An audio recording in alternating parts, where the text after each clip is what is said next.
جی میرا ایک سوال ہے. میرے ایک ٹیچر ہوا کرتے تھے, جناب. وہ احمدی تھے, ٹھیک ہے. تو وہ ایک اکثر سوال کیا کرتے تھے جو مجھے بعد میں بھی سوشل میڈیا سے پتہ چلا کہ یہ مرزا طاہر صاحب کرتے ہوتے تھے. وہ یہ کہتے ہوتے تھے کہ اس وقت یعنی کہ عمر آپ دیکھیں 10th کلاس میں کیا ہوگی, تو ہم سے مناظرہ کرنے کی کوشش کرتے تھے. تو وہ احمدی ٹیچر ہمارے, ہم اسے پڑھنے جاتے ہوتے تھے مناظرے کے, نہ علم تھا تو نہ کچھ. تو وہ کیا کرتے تھے,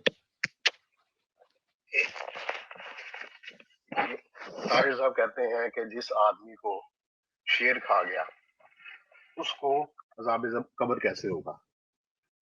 تو مجھے آج تک یہ سمجھ نہیں آئی کہ کیا یہ عذاب قبر کے بھی منکر ہیں, کہ اس سے کیا مراد وہ لینا چاہتے ہیں, اس کے پیچھے کیا لاجک ہے. کہ آپ نے بھی شاید کبھی سنا ہو یہ سوال, تو یہ مجھے سمجھ نہیں آئی. اگر شیخ صاحب یا عامر اک بھائی اس میں تھوڑا گائیڈ کر سکے تو بس میرا یہ چھوٹا سوال ہے. Thank you. یعنی آپ جو احمدی حضرات ہیں ان کے عقیدے کے حوالے سے پوچھ رہے ہیں؟ جی جی جی جی میں بتایا نا, میرے ٹیچر تھے وہ احمدی تھے. وہ ہم جی سے جی سوال کرتے ہوتے تھے کہ یہ جو آپ تو مسلمان ہیں, تو آپ یہ بتائیں کہ جس بندے کو شیر کھا گیا اس کو عذاب قبر کیسے ہوگا. ٹھیک ہے. تو اب ظاہر بات ہے, اب ہم ایک اسٹوڈنٹ تھے اس کے 10th گریڈ کے, تو ہمارے پاس اتنا علم نہ کچھ. ہم کہتے تھے بھائی ہم پڑھنے آئے ہیں, ہمیں پڑھا دے بس, ہم مناظرہ تھوڑی کرنا تھے. ٹھیک ہوگا, ٹھیک ہوگا, ٹھیک ہے نا. ٹھیک ہوگا. تو اس کے آپ کے علم کے مطابق کیا تھا, کیا ہے اس کی بیک گراؤنڈ, کیوں یہ کرتے ہیں؟ سوالات ان کی سمجھ میں رسپونڈ کرتے ہیں. اچھا, جہاں تک احمدی حضرات کا تعلق ہے, فی الحال میرے پاس کوئی چیز مستحضر نہیں ہے کہ میں اس پر تبصرہ کر سکوں.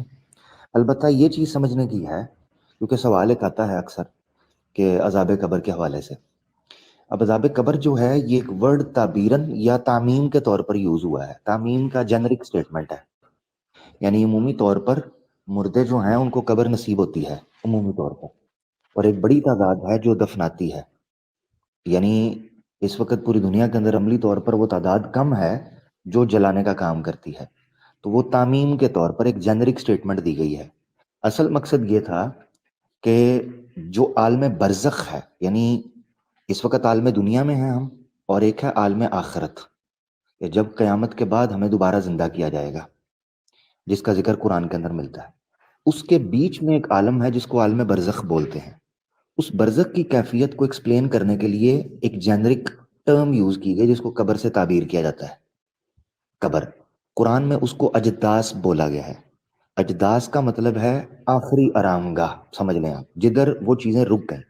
اب اگر مثال کے طور پر مشرکین مکہ جو تھے وہ چونکہ آخرت کے قائل نہیں تھے, تو ان کا یہی سوال ہوتا تھا کہ بتاؤ بھلا جب ہم مر کر مٹی ہو جائیں گے اور ذرہ ذرہ ہو جائیں گے, اس وقت بھی ہمیں اٹھایا جائے گا؟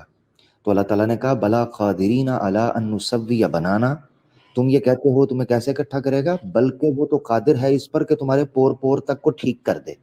یعنی مثال کے طور پر شیشہ ٹوٹ جاتا ہے, ایک شیشہ ہے اگر وہ ٹوٹتا ہے تو وہ دوبارہ اسی صورت میں جڑ نہیں سکتا. یعنی کرچی کرچی نہیں ہوا, 2-3 پیسز میں شیشہ ٹوٹا ہے بڑا, تو آپ اس کو گلو لگا کے, ٹیپ لگا کے, یا پیچھے کچھ فوم لگا کے اس کو جوڑتے ہیں تو وہ کریکس میں جڑ جاتا ہے, مگر آپ یہ نہیں کہتے کہ یہ پہلی سی شکل ہے. تو اللہ تعالیٰ نے اس چیز کا بھی رد کرتے ہوئے مشرکین کا کہا کہ تمہیں یہ لگتا ہے کہ مر کر مٹی مٹی ریزہ ریزہ ہو جاؤ گے تو میں تمہیں دوبارہ اکٹھا نہیں کر پاؤں گا, یہ وہ شیپ نہیں دے پاؤں گا جو تم ہو.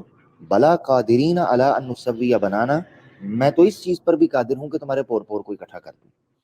اس پر امام غزالی نے جو کتاب لکھی ہے تحفۃ الفلاسفہ, کیونکہ فلاسفہ جو ہیں وہ باس بعد الموت, مرنے کے بعد جو دوبارہ زندہ کیا جائے گا, اس حوالے سے اعتراضات جو کرتے تھے اس پر بڑی زبردست طریقے سے گفتگو کی ہے. 5ویں صدی, چوتھی 5ویں صدی کے امام ہیں. تو جب یونان سے فلسفہ آیا تھا تو اس پر بڑے فلسفیانہ قسم کے اور عقلی قسم کے اعتراضات اٹھائے گئے تھے, تو انہوں نے اس چیز کو اس پر ثابت کیا تھا. اچھا, اب یہ چیز سمجھنے کی ہے وہ عالم برزخ ہے. عالم برزخ کے بارے میں ہمیں شعور نہیں ہے. اس کی مثال یوں ہے کہ جب فرعون کے مرنے کے بعد کا جو ذکر ہے نا قرآن میں, اس میں کہا گیا ہے کہ ان کو صبح و شام آگ پر پیش کیا جاتا ہے. حالانکہ قیامت تو نہیں آئی, حساب و کتاب تو نہیں ہوا, تو یہ معاملہ نہیں ہونا چاہیے. مگر یہ ہے کہ اگر ہم اس کا انکار کریں کہ عالم برزخ میں کچھ معاملہ نہیں ہے, تو یہ اس معاملے کی بات ہو رہی ہے. اس کے علاوہ جو ہمیں ذکر ملتا ہے کئی احادیث سے، متعدد احادیث ہیں جن کے اندر ذکر ملتا ہے اس چیز کا کہ اللہ کے رسول نے یہ کہا کہ یہ 2 قبروں کے پاس سے گزرے اور قافلہ تھا، اور ان کے پاس سے جب آپ گزرے، بخاری شریف میں حدیث ہے، تو گھوڑے بدک گئے. تو جب بدک گئے تو اللہ کے رسول نے اتر کر چند ٹہنیاں جو ہیں ہری، وہ 2 قبریں تھیں وہاں پر، ان پر لگائیں، اور آپ نے کہا میں امید کرتا ہوں کہ جب تک یہ ٹہنیاں خشک نہ ہوں ان 2 قبروں کے اوپر سے عذاب کو مدھم کر دیا جائے، روک دیا جائے. اور پھر بتایا کہ تمہیں پتہ ہے ان 2 قبروں میں عذاب کیوں ہو رہا ہے؟ ایک غیبت کی وجہ سے، چغلیوں کی وجہ سے، اور ایک ناپاکی کی وجہ سے، جو اپنے پیشاب سے یا اپنی گندگی کی یا نجاست سے اپنے آپ کو ٹھیک نہیں رکھتے تھے. تو مقصد کہنے کا یہ عالم برزخ ہے. اب اس کی کیفیت ہم سمجھ نہیں سکتے. اس کی مثال ایک اور شہداء کو لیا جا سکتا ہے. قرآن میں اللہ تعالیٰ نے یہ کہا ہے شہید زندہ ہیں، شہید زندہ ہیں، وَلَٰكِن لَا تَشْعُرُونَ، وَلَٰكِن لَا تَشْعُرُونَ، مگر تم شعور حاصل نہیں کر سکتے.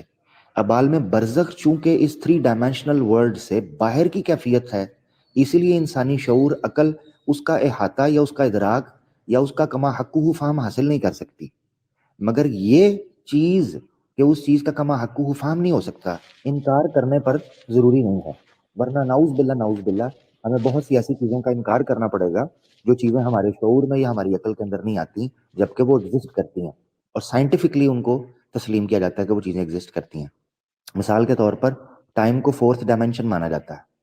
بعض لوگ ٹائم کو الوژن بولتے ہیں، کوئی ایسی چیز، مگر ٹائم ایگزسٹ کرتا ہے، ہمیں فیل ہوتا ہے اس کا ایفیکٹ، ہم اس کو ڈیوائڈ کرتے ہیں. اسی طریقے سے اور 11 کے قریب ڈائمینشنز مانی جاتی ہیں کوانٹم ریلم کے اندر، جن کو سمجھنا چاہیے. بہت سی ایسی چیزیں ہیں جو ہماری شعور میں نہیں آ سکتی مگر ایگزسٹ کرتی ہیں، سائنس ان کے اوپر بیس کرتی ہے. بہت شکریہ. جی آپ نے بڑا اچھا ایکسپلین کیا.